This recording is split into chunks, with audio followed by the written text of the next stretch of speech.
Right, hello, this is my second video at RHS Bridgewater Gardens, and I'm back at the entrance here. Now, if you've watched my first video, you will have seen that it cut out without me kind of finishing it off. Now, I was very close to finishing anyway. I'm not sure why that happened. I'm not sure if I accidentally hit a button, or sometimes when you're filming via mobile phone and your phone gets really hot, it'll turn off automatically to protect it. So I think that might have been the issue. After an hour's young pheasant there on the lawn, after an hour's videoing, but as I say, I'd almost finished anyway. So hopefully you've seen that video and you've enjoyed it, despite the sudden ending there. So as I say, I'm back at the entrance now. It's about 12:20, so it's still July the 12th, 2025. And so this morning we went up and did the kitchen garden and the paradise garden over there. Now I'm going to go this way and take in the Worsley welcome garden and the kind of streamside garden area. So let's have a look to see what's over here.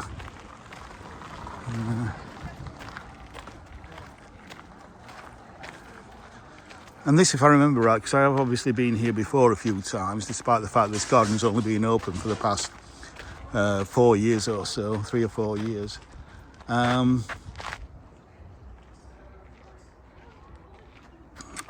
seem to recall this is at its best late summer, so kind of mid to late August, possibly even into September.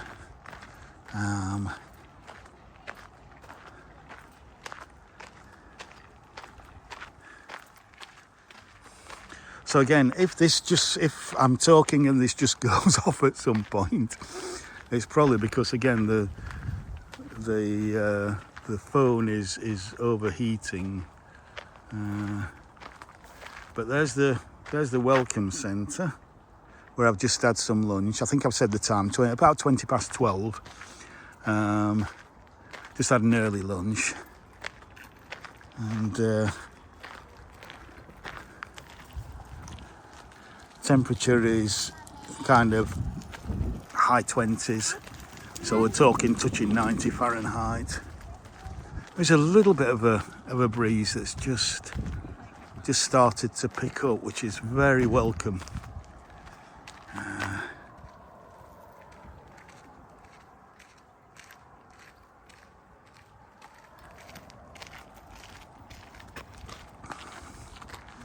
And just like this morning, we've just got the whole of these gardens are just a paradise for wildlife, for insect life especially.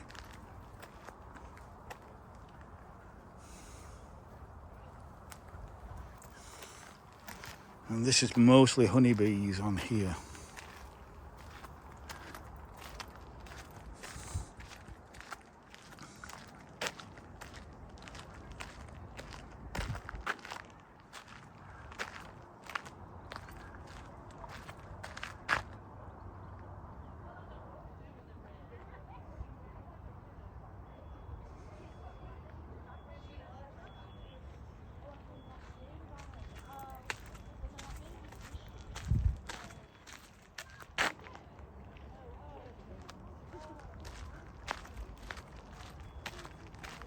Lots of purple out at the moment.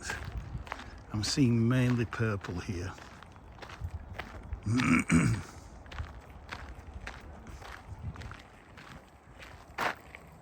go back onto wide angle.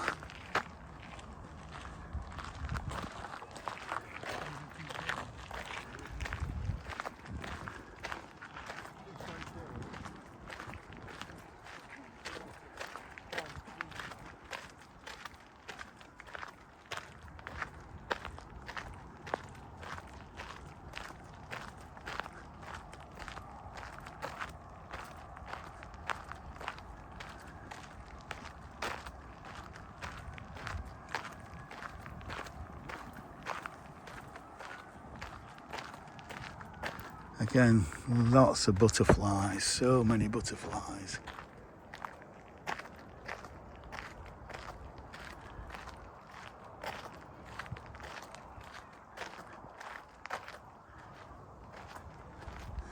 viburnum still in flower there.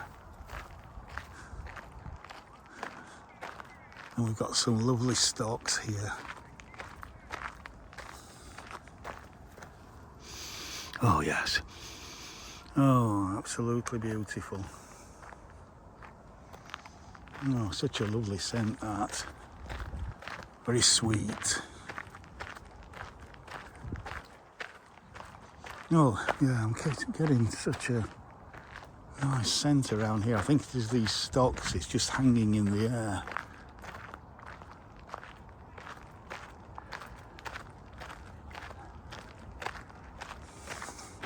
Now, when you view this area of the garden from above or on the map that I showed at the beginning of this video and the first video that I did this morning, this area is kind of, the planting beds are designed in a way, almost like the pattern of a giraffe, to give, I think it's the best planting area and the best, combined with the best viewing area, with the paths just being wide enough. And so there is, I think, some information about that on the RHS website.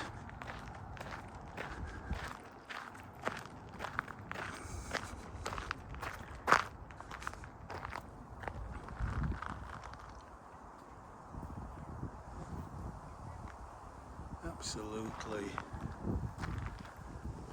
loving it.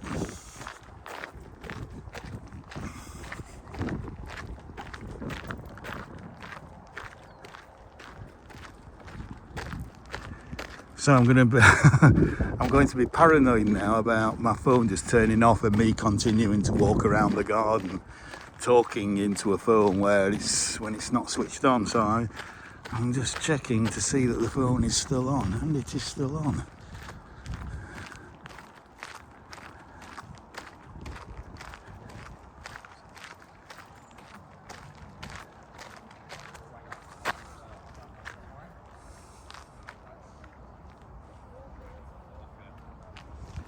That's lovely. Let me just have a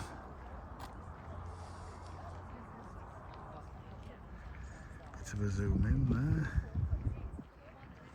Might be a thumbnail.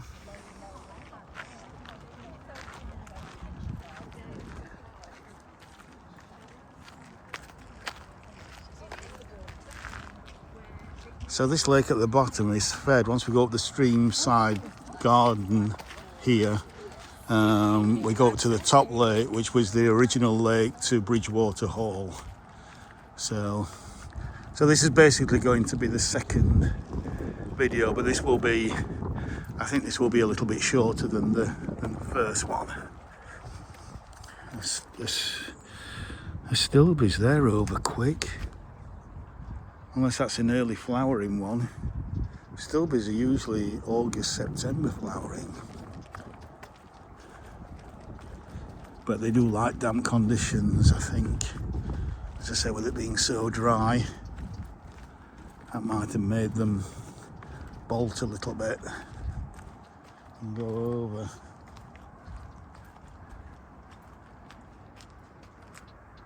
And then we can look back to the visitor centre there.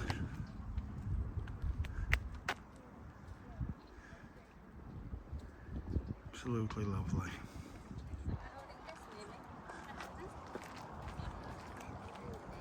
So, Chinese streamside garden and Ellesmere Lake. So, again, please pause that if you want to read this information. Behind us.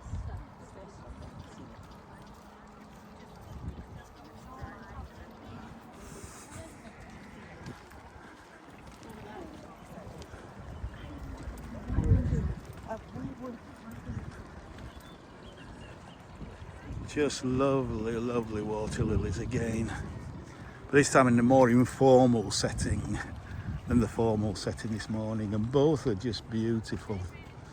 and then, you know, mowing past through now and leaving areas to go wild, so you have such a wide variety of wild flowers being allowed to come up and flower. Again, great for butterflies and all sorts of insects.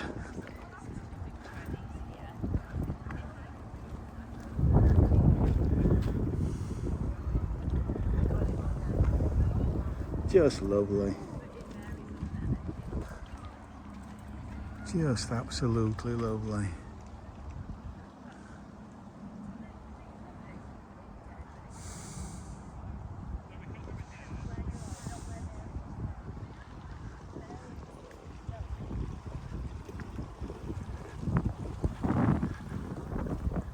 This little stream here. And the candelabra primulas are still out a little bit.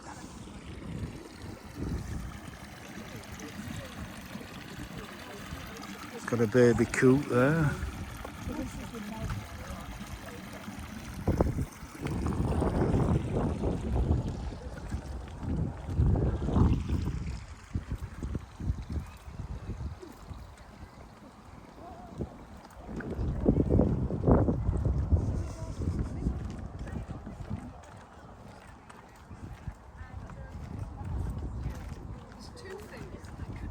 You might be able to. Yellow is ragwort again. It's wonderful late summer flowering. It's actually quite toxic to some farm animals, to horses and cows, I believe. But as you can see, again, great for insects. This is the food source for this cinnabar moth, I think it is, which is a kind of brightly coloured day flying moth. And you see the caterpillars, they're quite black and yellow striped, and I think they are quite poisonous themselves, because obviously they eat that plant.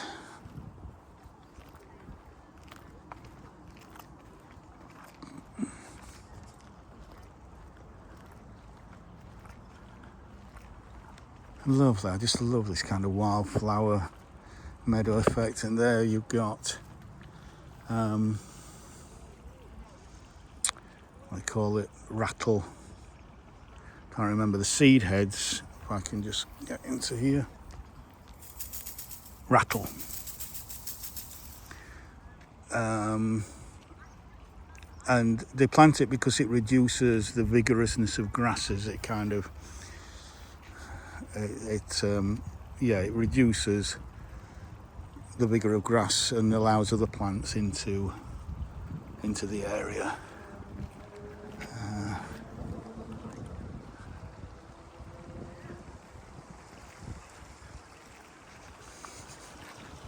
That's a quaint little bridge here. You can see the candelabra primulas there are just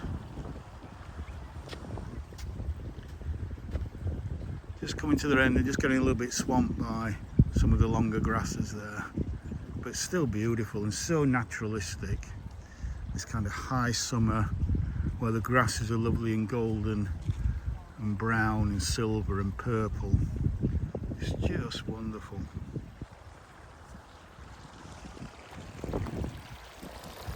And here the stream's a little bit wider.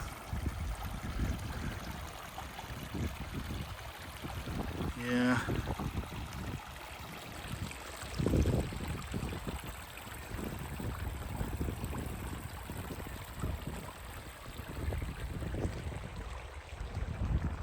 Absolutely gorgeous.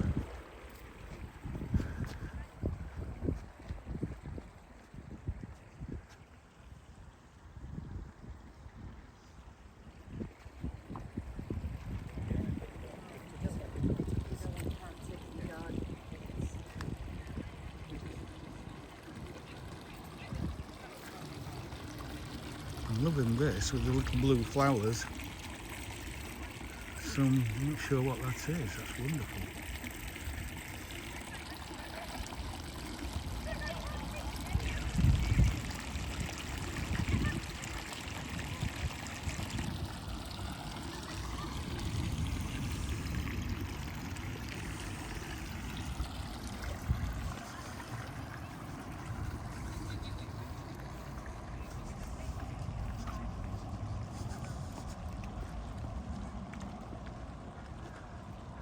And then we've got a few bamboos here, which I'm not a big fan of actually. I'm not a huge fan of. There are some quite nicely, brightly coloured stems, but and they can be quite invasive, although some are clump forming, but some are more spreading than others. And this looks like it's still being developed up here. So let's have a little read. Right, okay. Oh, they're building a traditional Chinese style house or something. Construction of the Yangtze Scholars Garden and surrounding landscape. Okay. Summer 2025 groundworks. That's where we are now. So, next autumn, 2026 should be open. So that's something to put in the diary. Come back autumn 2026. Fantastic. Absolutely superb. It'll be a great addition to the garden. So,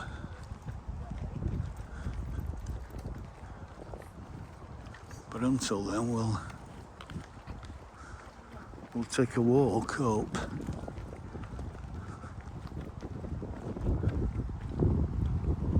to the lake.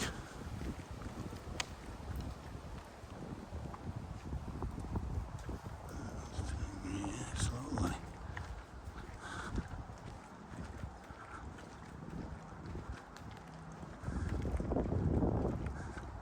So yeah, so not a pretty sight at the moment, but there's the groundwork being done. So when we come back in autumn 2026, hopefully, we will see a beautiful Chinese style building on that site.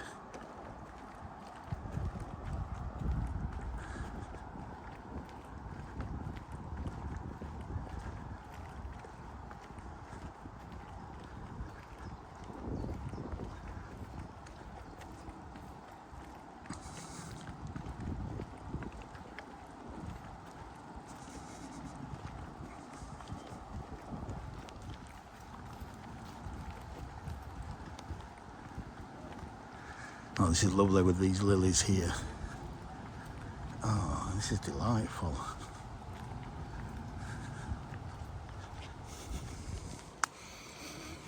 It's not scented, unfortunately. I do like Chinese and Japanese style gardens. Still be here is flowering. Again, this looks like another newly planted area. We've got some begonia down here,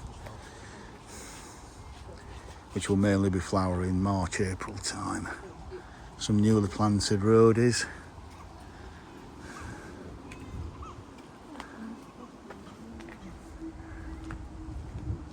And just get a look at the detail up here. It's beautiful, that. Yeah, let's just have a look over here. Let's get a view from a temple. It's beautiful there, so that's going to be stunning in autumn. Yeah. Oh, gently stream, gently flowing there, beautiful.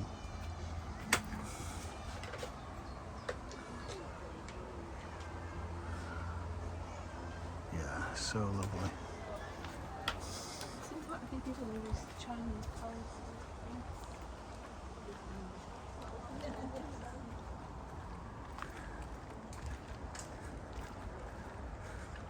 Hydrangea just beginning to come out there. And again, the candelabra primulas now have all gone over. This is a kind of June, May into June, throughout June. Fantastic candelabra primulas up here. So maybe we'll come back next spring to see that. And see how the new build is getting on.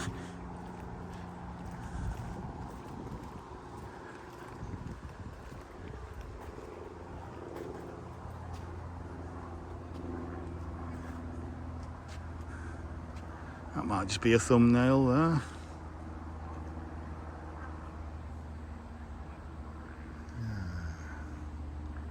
Absolutely beautiful.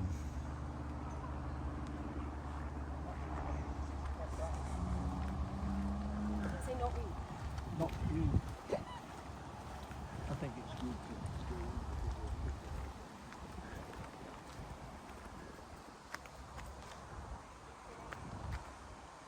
That is some thumbnail there.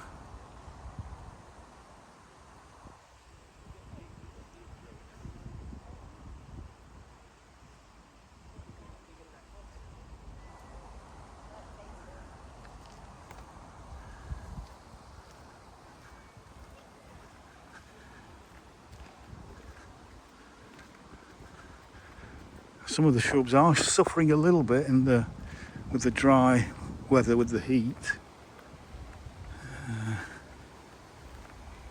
Look at the size of this hosta.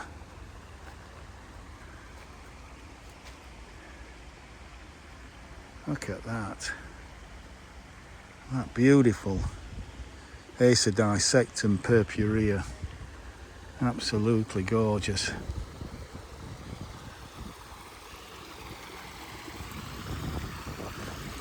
My favourite brunera there. You see, pretty much no longer flowering. There's one little flower there. And then Mora stilby's looking absolutely gorgeous there.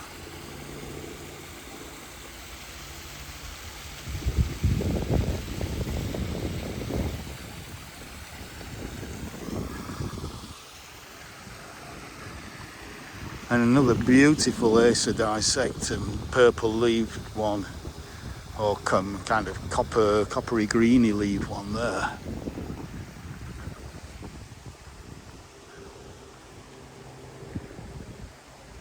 This quaint bridge.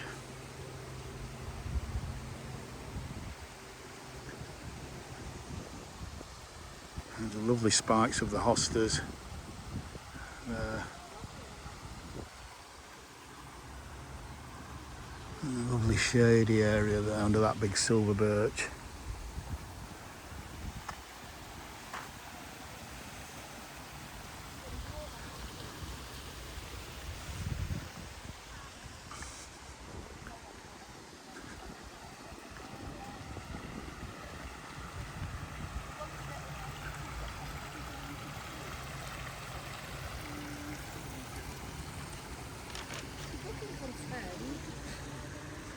Again, yeah, this is one of my favourites. Acer aconitifolium. Beautiful in autumn, that. So, let's just have a little look at the... I think this might just say what the same one down there said. But if it doesn't, I'll just let you pause on that if you want to read that. If it says anything different, and then look at the dark purple. Intense purple.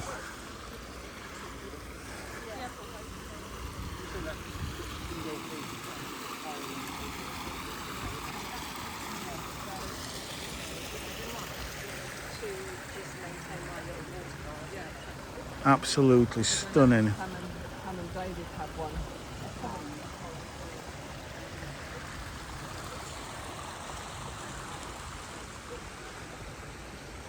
And that's some camellias there. And then you see the size of this silver birch here. If anybody ever tells you that silver birches aren't long-lived trees, show them this. This has got to be at least 200 years old with the thickness of that trunk. Probably talking more 250, maybe 300 years. Because of course, over here to the west of Manchester, it has the ideal conditions. It's in some nice, quite deep soil, not high up on a hillside, you know, lots of water sources around here. I'd say quite thick, nutritious soils. And silver birch, given those conditions, will last a very long time, to maybe 300 years. They won't live so long if they're on very shallow, because historically they are colonizer trees. They're one of the first trees to colonize new sites, where usually the soils are quite shallow and quite poor. And for that reason, they've got a reputation of not being long-lived trees. This tree on its own shows that that is not the case. This isn't two trees growing together, I don't believe, and even if it was, each of those trunks is wide enough to say that these two trees, if it is two or one tree, is at least 200 years old. You very rarely see trunks that wide on a silver birch. So regardless whether there's two trees there or whether it's just one tree that's split, that's a very, very old tree.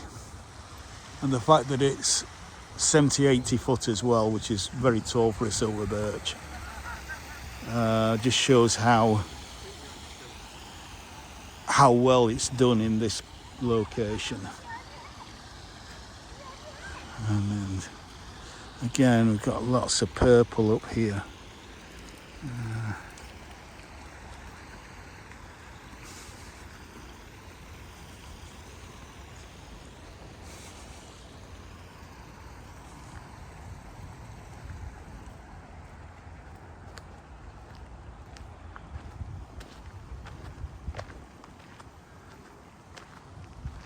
Camellias.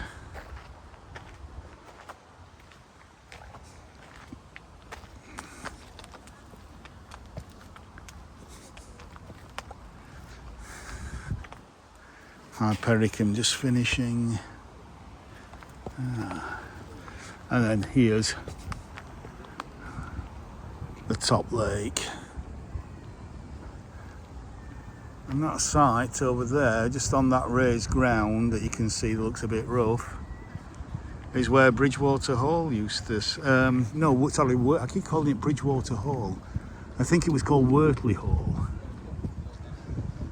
Sorry, Worsley Hall, not Wortley Hall, Worsley Hall. You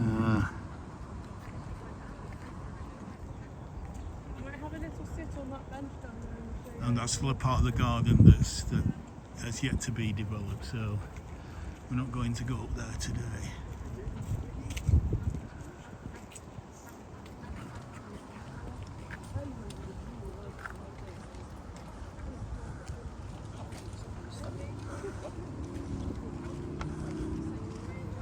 But it's so peaceful up here. And again, some beautiful water lilies over there.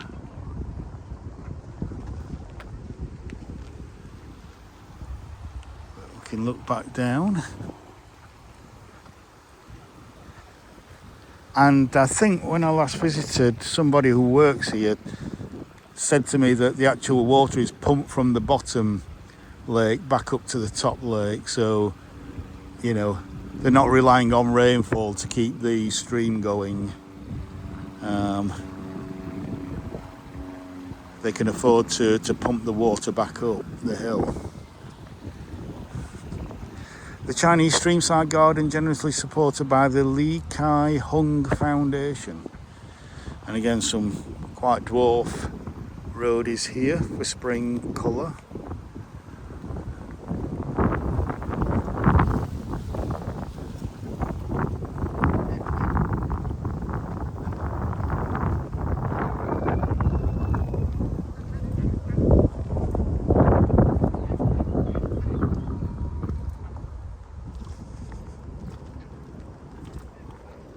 Just have a look. Ellesmere Lake. Yeah, here we have a picture of the old hall. Such a Worsley new hall, that's it. Such a disappointment that it's not there anymore.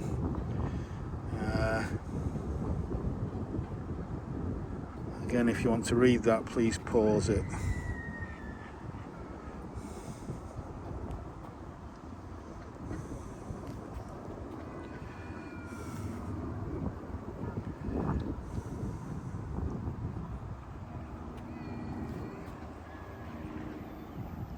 We can walk up there and go through the woodland, but I think we'll go back or further along there, along through the woodland, which I think we will do because that'll give the camera more shade and hopefully it won't turn itself off.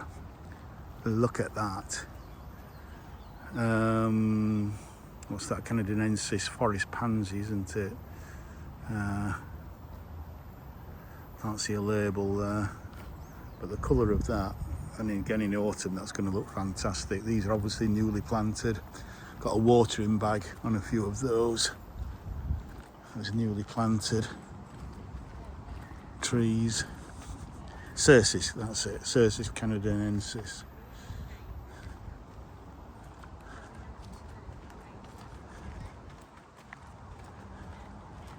In fact, I think I'm going to walk around this way actually, and I'm probably going to, yeah, I think I'll finish the video round here.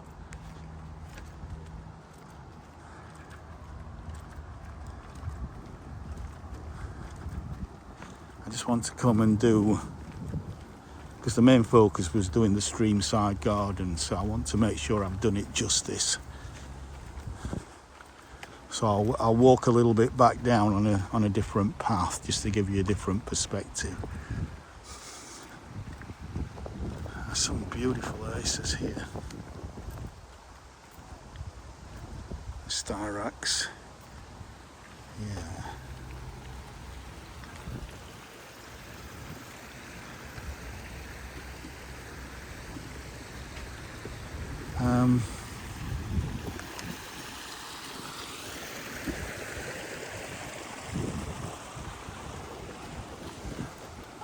Just doubling back on myself a little bit here, because I don't think I paid much attention to this area here.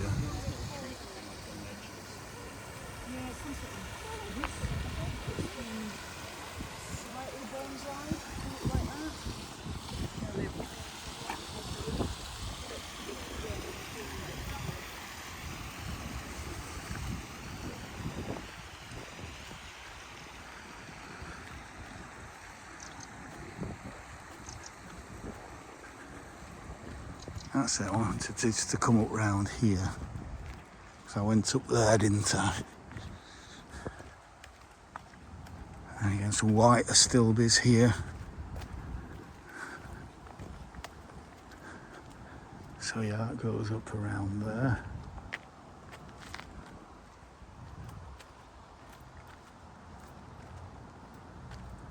And let's just take a walk and have a look at the meadow, which in May and June is a mass of buttercups.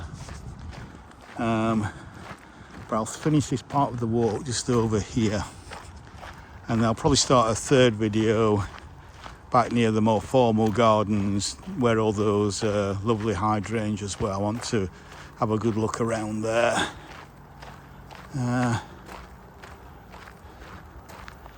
But you can walk all around this, very much this wildlife area here. You can see paths mown through the grass, so you can imagine in June, and again I have to come back sometime in June when there's a mass. You can still see a few buttercups.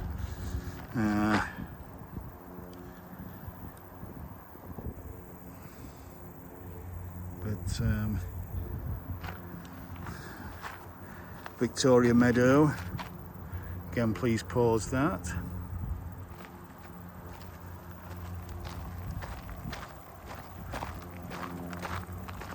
We can hear the grasshoppers as well.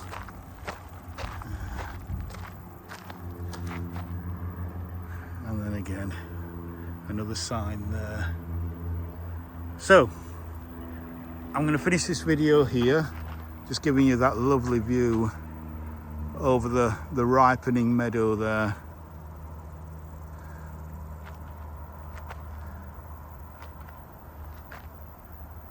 So, from RHS Bridgewater Gardens, I will say bye for now and see you in a bit on the hopefully the third video. So, bye for now.